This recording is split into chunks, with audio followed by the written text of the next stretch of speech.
So today we'll be looking at this fire hand. This is a very sort of squarish fire hand, but it's still a fire hand.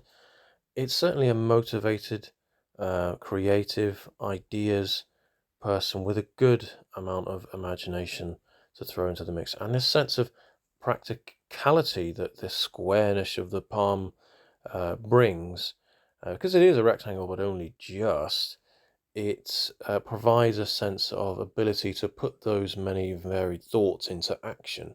And this headline here, notice um, this gentle curve. It's kind of straight, but it does curve into lunar, and it shows that this person values emotional connection, but it also shows that this person has an excellent sense of creativity, an ability to, as I say, put these thoughts into action, but to say what if, to have that kind of bravery to say what if. And I say bravery, and it might sound like an extreme statement when talking about creativity, but the headline itself stems from quite a high place on the palm, and this shows a motivated and ambitious person.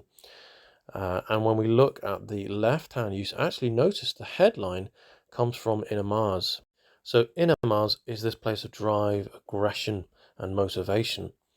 And noticing that it comes from inner Mars on the left hand and not on the right means that this person is, well, first of all, the curvature of the headline here is wonderful. It's just, again, this is a perfect headline in terms of a creative mind, a wonderfully creative mind, but an ability to put those into action because it's not too curved. And this bank of imagination that goes with it is well rounded and developed amount of lunar, this place of imagination, is where this headline dips into.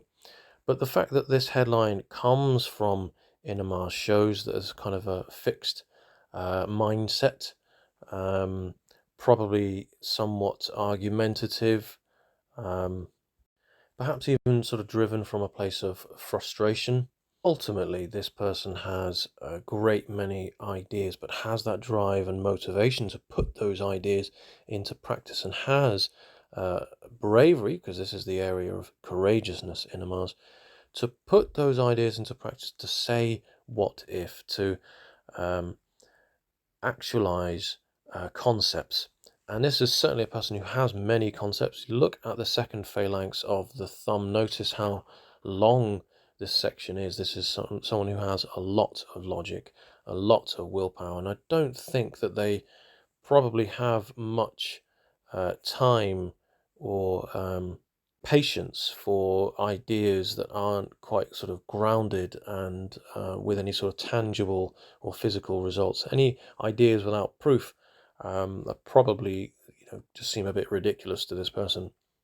However, there is a lot of room for sensitivity here, and I think this person is very in touch with their emotions. Now, this radial side of the palm is the consciousness, and this side of the palm is unconscious. So when we have a girdle of Venus that's more strongly formed on the conscious side, we have someone who is quite in touch with their emotions, able to tap into and understand, sympathize, empathize with others. It's a double-edged sword, being sensitive, but if we can utilize it in terms of being able to utilize it in the workplace, pick up on the thoughts and feelings of others, and to understand our awareness, our surroundings, be aware. I suppose that's the main word I'm searching for here, is awareness, is a conscious ability to be aware of their own emotions, thoughts and feelings, and to obviously be aware of others as well, but mostly their own thoughts and feelings, and then able to not let these run away. They're able to make decisions outside of their emotions, because it's not a fully formed girdle of Venus. There is a break here, and it's much stronger on the conscious side. So that's good. This event here that occurs on the lifeline right here shows up differently. On the right hand, it shows up as quite a fully formed island. It occurs a little bit later in life. This is around about the age of 15, 16, right up to 18, 19. And the right hand shows us how this person is affected physically, practically, whereas the left shows us how they're affected internally. And you can see that the lifeline is pulled apart.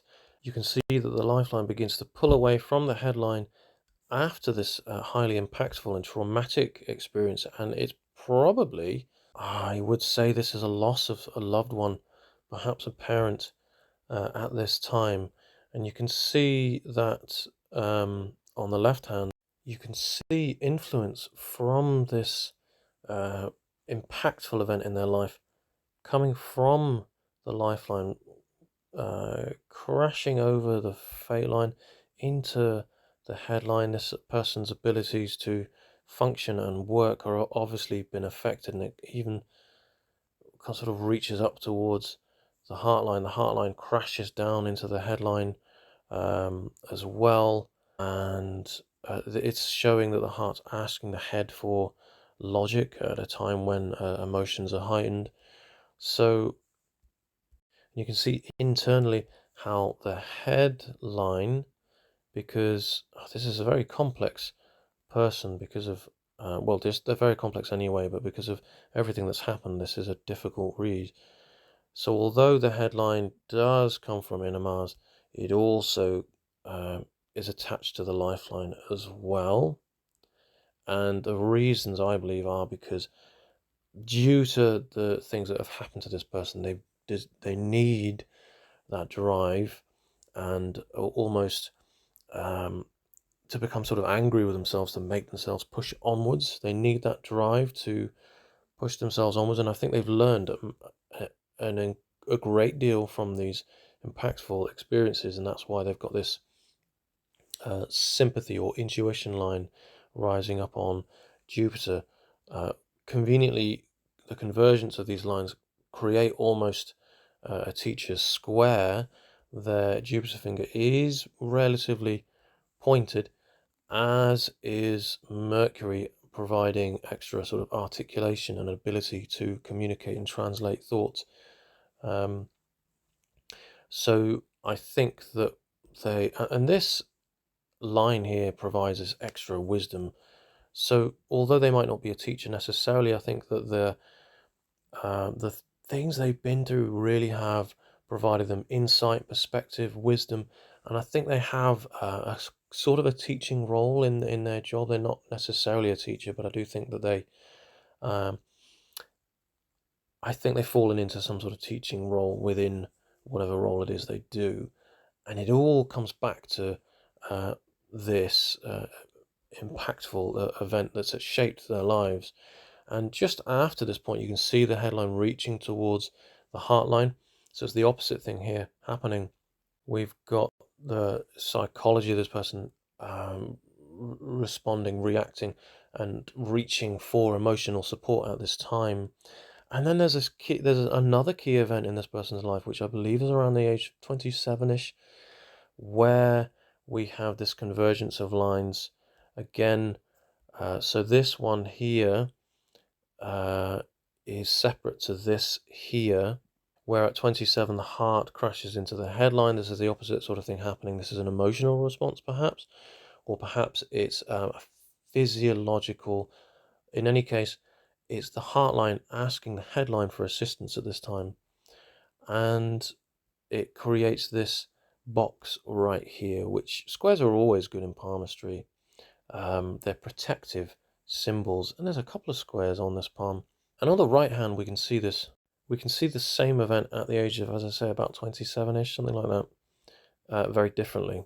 We see here again, so here it is, that's about the age of 27, coming from the lifeline at 27, reaching towards this square. It's an obstacle, it's obstruction, it's effect, change, and it crashes through the headline, reaches up towards the heights, pointing towards, indicating what's happened here. And it could be that this was, I think this was an operation, but potentially something around the heart.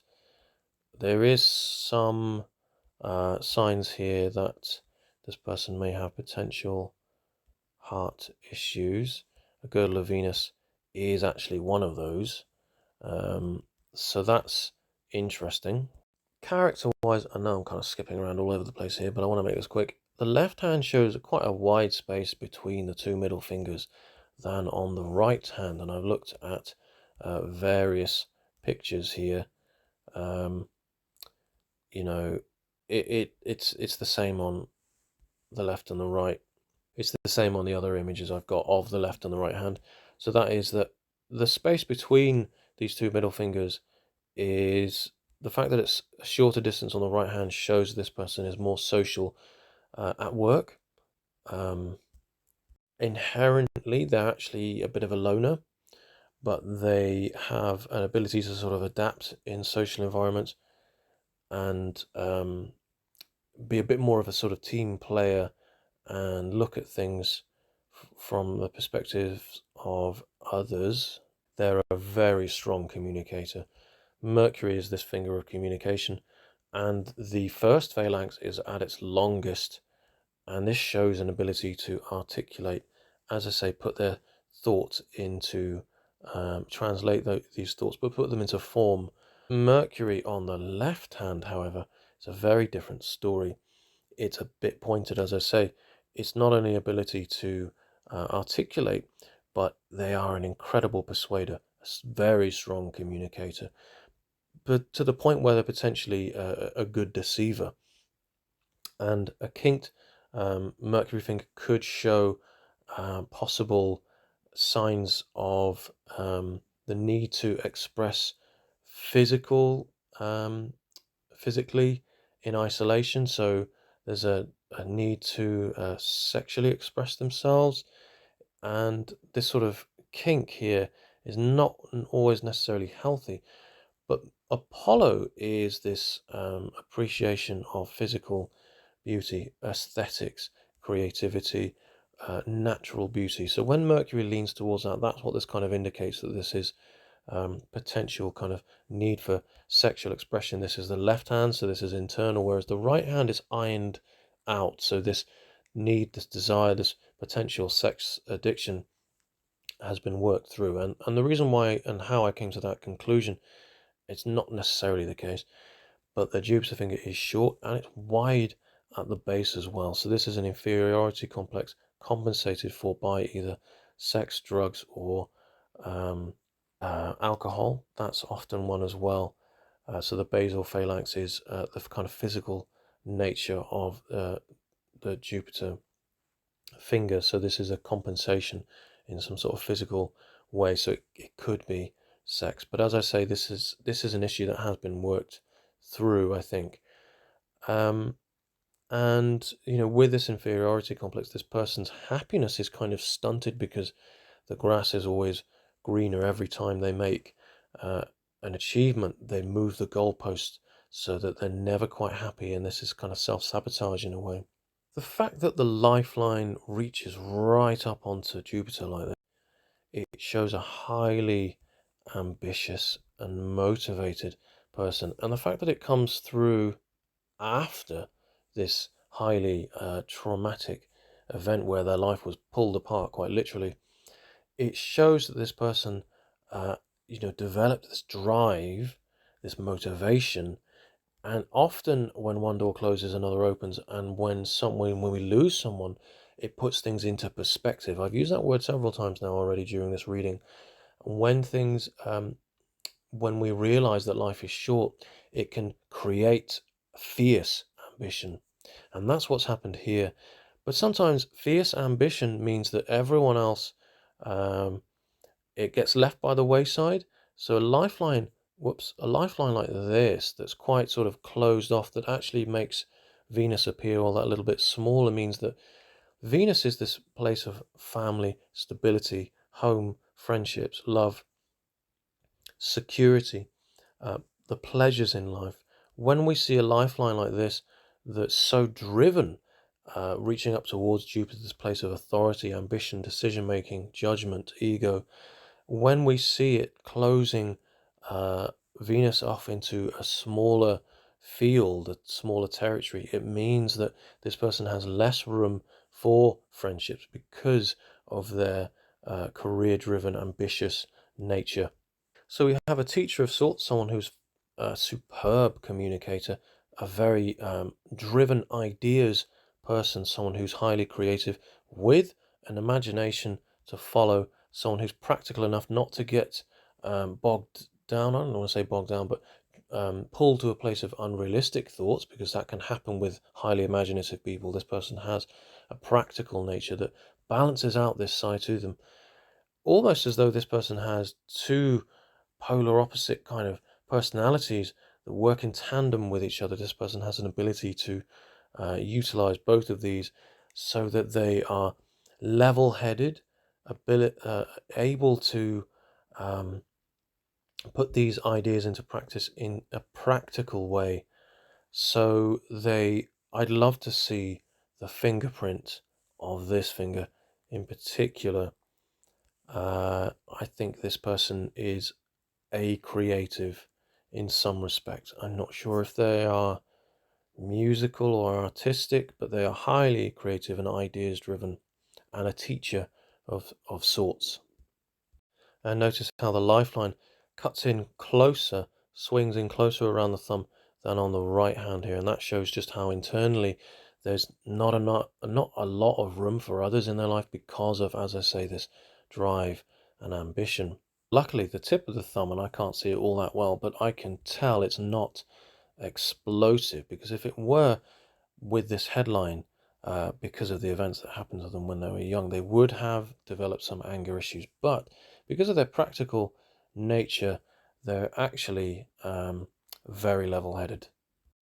And I'm actually getting this sense from this person that they're actually shooting themselves in the foot a little bit in terms of their ambition and what they want to achieve.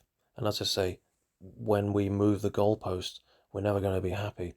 And it's a bit of self-sabotage there. And I don't think that's a conscious thing, but in order for this person to be happy, they actually need to stop.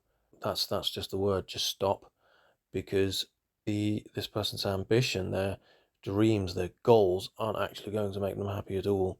And it's not until that they stop and look at what's around them and focus on what's real instead of what could be, that they will gain that sense of peace of mind and happiness, because there is a lacking of that in the Apollo man. The good news is it's coming. It will be there. This person will be a much happier and stable person in terms of finances and how much they're juggling in their life in their 60s. Now, that might not be sort of good news right now. I don't know how old this person is, but it's coming. But as I say, in order for this person will achieve happiness much sooner if they relax more. The anxieties really needs to be avoided. Stressful people, they need to go. Anxiety is a must that this is avoided for this person, because I don't want any potential heart issues cropping up. And anxiety is one of the greatest causes for cardiac issues. This potentially deceptive nature that's inherent, that's internal, that we don't see externally, practically, physically. I wonder if there was actually a need for this, that they developed a need, if that's what this is. Because right down here inside the Venus Mount, I see a little bit of a square on the inside of the lifeline, and it's kind of parallel with the end of the lifeline there, and that shows potentially a secret that this person is keeping and that they have to keep for some reason. Cholesterol is a little bit high. I'm not going to patronize with how to reduce that, other than replacing salmon with other protein products is very good at doing that. I think this person's career is heading towards a place of authority and rising to quite a high position. But as I say, it's not all that important really. At least there are other things more important. I think they are probably quite a bit of a worry about their health, but I don't foresee any future issues particularly. At least nothing major and nothing till late 50s, early 60s. The fact that on the left hand the lifeline cuts in closer than on the right could be an indication that, in fact, this person, as you can see here, the right hand lifeline swings outwards further, and yes, it's much shorter. It could be seen as that this person has actually realized that you know that there's no need to keep chasing that dream that's forever out of reach, and that actually what the advice I was giving before about just stopping, perhaps that's what they have done now. And the fact that this lifeline is so short doesn't mean it doesn't have any bearing on the shortness of the person's life. Where and when that happens, often the fate line takes over, because they act as one and the same thing a lot of the time. The fate line or the career line often acts as an indicator for a person's spinal health as well, their drive and their purpose. And so often the lifeline and the fate line are one and the same. It depends. A lot of things come into it, a lot of variables at play. But when you see a career line that does this and then does that, with a clear kind of jarring offset, then it can be an indication of spinal issues. I mean, I don't really see that here, but I'm just sort of tangenting. You can see clearly at the age of whatever it was, I said 27, where they were going through this. Money was not as good in the career, it's fainter, more faint because they're not earning as much, but it does drive again in towards this position of decision making, leadership, authority. And often when people are thrown into those scenarios, they develop a bit of an inferiority complex. They beat themselves up a bit too much, a bit too self-critical. And it's ironic because in order to be in those kind of leadership roles, it's not to say that this person is, but I do think they are in some sort of teaching role. Have they fallen into that somehow? There's often a lacking of self-confidence with these short tubes of fingers, and that's exactly what this person needs. They need to cut themselves some slack. So that's this reading for this person's hand. I'm not going to lie, it's not been all that easy because this is a very complex person, and due to the nature of the complex and traumatic things that have happened to them, it's really shaped them as an individual, as you can imagine. And I think there is some untreated shock, if that makes sense, regarding this earlier event, and perhaps some therapy would help with this, because in later life this can materialize into some sort of physical health issue. Maybe that's already happened for this person. Maybe that's what this potential operation was all about in the first place, if that's what this is. And that was it. The last thing I wanted to mention about this person's palm is this curious little horizontal, there's a little transverse line on Apollo here. Now, this is the area of business acumen, but it's also each phalanx represents a month of the year, and this was around the time of May the 10th for this person this year. There was an obstacle in their life and it affected them internally. So, and this person will know what that is. I have no idea what that is, but I just thought I'd just throw that little nugget out there. So I hope everything here has made sense. I hope you've enjoyed it. I hope you've learned from it. If you have, or if you've got any questions or you disagree, drop me a comment. Let me know your thoughts. I'm always interested, and I might not respond or even respond straight away, but I'm always interested and I'm always reading people's comments. So thank you for those, and thanks for watching, and please subscribe, and I'll see you on the next one.